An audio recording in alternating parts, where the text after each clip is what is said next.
Ration দুর্নীতি মামলায় ইতিমধ্যে জেলে রয়েছেন মন্ত্রী জ্যোতিপ্রিয় মল্লিক। এবার ফের প্রকাশ্যে এলো জ্যোতিপ্রিয় মহিলা সঙ্গের খবর। 2017 সাল থেকে জ্যোতিপ্রিয় মল্লিকের সঙ্গে নিজের স্ত্রীর ঘনিষ্ঠ সম্পর্ক থাকার বিষয়ে বিস্ফোরক দাবি জয়ব্রত বন্দ্যোপাধ্যায়ের। বিধাননগর পুর নিগমের 5 নম্বর ওয়ার্ডের কাউন্সিলর নন্দিনী বন্দ্যোপাধ্যায়ের স্বামী জয়ব্রত বন্দ্যোপাধ্যায় প্রকাশ্যে এনেছেন একটি ভিডিও, যা সামাজিক মাধ্যমে ভাইরাল। জ্যোতিপ্রিয় মল্লিকের সাথে তার স্ত্রী দার্জিলিং ঘুরতে গিয়েছিলেন বলে ভাইরাল ভিডিওতে দাবি করেছেন জয়ব্রত। পাশাপাশি তার দাবি, বিধাননগর পুর নিগমের কাউন্সিলর ভোটে টিকিট পাওয়ার পর নন্দিনী বন্দ্যোপাধ্যায় নিজের সাথে যোগাযোগ করতে বারণ করে দিয়েছিলেন। 2022 সালে পুর ভোটের কিছুদিন আগেই ফ্ল্যাট কিনে অন্যত্র চলে যান নন্দিনী। এই ফ্ল্যাটটিও বালুই হয়তো কিনে দিয়েছেন তার স্ত্রীকে, এমনটাই জানালেন জয়ব্রত বন্দ্যোপাধ্যায়। এই জ্যোতিপ্রিয় মল্লিকের সঙ্গে ঘনিষ্ঠতার সুবাদেই 5 নম্বর ওয়ার্ডের প্রাক্তন কাউন্সিলর সাথী বন্দ্যোপাধ্যায়কে রাতারাতি সরিয়ে পুরো ভোটের টিকিট দেওয়া হয়েছিল নন্দিনী বন্দ্যোপাধ্যায় মৌলিককে বলে সূত্রের খবর। জয়ব্রতর দাবি, ভোট জেতার পরেই তাঁর সঙ্গে দূরত্ব বাড়িয়ে দেন নন্দিনী। এরপর নিজে থেকেই যোগাযোগ করতে চাইলে একাধিকবার প্রাণে মারার হুমকিও পেয়েছেন বলে ওই ভিডিওতে দাবি করেছেন জয়ব্রত। তার এই পরিস্থিতির জন্য জ্যোতিপ্রিয় মল্লিককেই দায়ী করেছেন জয়ব্রত বন্দ্যোপাধ্যায়। উনি কাউন্সিলর হওয়ার ঠিক আগে আগে উনি যে বাড়িতে ভাড়া থাকতাম সেটা ছেড়ে চলে যায় আমাকে ইনফর্ম না করে, না জানিয়ে, এবং অন্য সূত্রে খবর পাই যে ও ফ্ল্যাট কিনেছে। তো সেই ফ্ল্যাটের কোনো অ্যাড্রেস আমার কাছে ছিল না। কত সালে? 2022 সালে ইলেকশন হবার ঠিক আগে। তো এই রিলেশনশিপটা আরও অনেক আগের, মানে সেটা পরে বুঝতে পারলাম যদিও।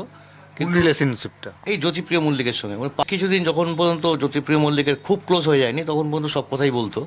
ওই টিঙ্কুদের কথা বলতো যে ও টিঙ্কু গরু পাচারের টাকা খায়, মুখ টুসু হ্যান ত্যান বলতো। তো আর ওর বাড়িতেও নানা রকম গিফট আসা শুরু হলো। তো যাবার সময় বারুদা নিয়ে যেত, আসার সময় ফারাদ হাকিম ছেড়ে আসতো।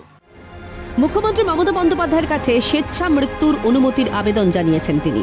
সিএন ভিডিওর সত্যতা যাচাই করেনি। যে মুখ্যমন্ত্রী প্লিজ আপনি আমাকে মৃত্যু, বেশ একটা শান্তিজনক মৃত্যু, মরফিন দিয়ে হোক বা যে কোনো মানে কিছু দিয়ে হোক আমাকে মেরে ফেলুন, যাতে আমাকে আর না দেখতে হয় সব। একবার মরেছিলাম, বেঁচে ফিরে এসেছি 2017-এ, 2টো আর্টারি ব্লক ছিল।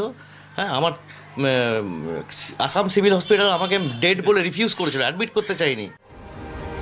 যদিও পুরো বিষয়টি সম্পর্কে নন্দিনী বন্দ্যোপাধ্যায়কে জিজ্ঞাসা করা হলে তিনি বলেন, সমস্তই মিথ্যে ঘটনা।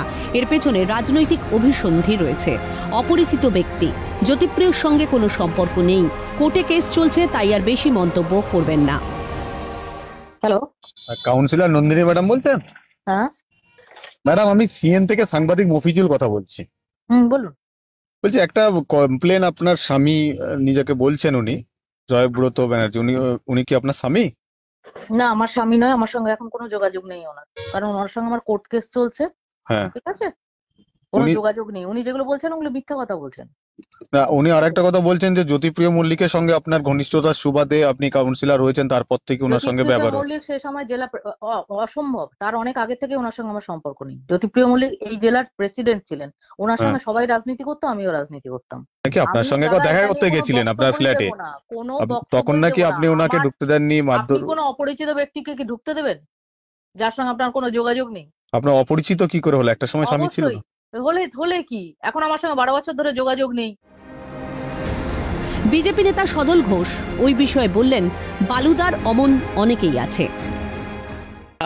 যে ওনার অনেক রিঙ্কু আমি আগে বলেছিলাম, নন্দিনী সন্দিনী, তার মধ্যে ইনি একজন অত্যন্ত প্রভাবশালী। বাপরে বাপ। এবং আমি যতদূর জানি উনি রাজারহাট বা বিধাননগর পুরসভার বাসিন্দাই ছিলেন না।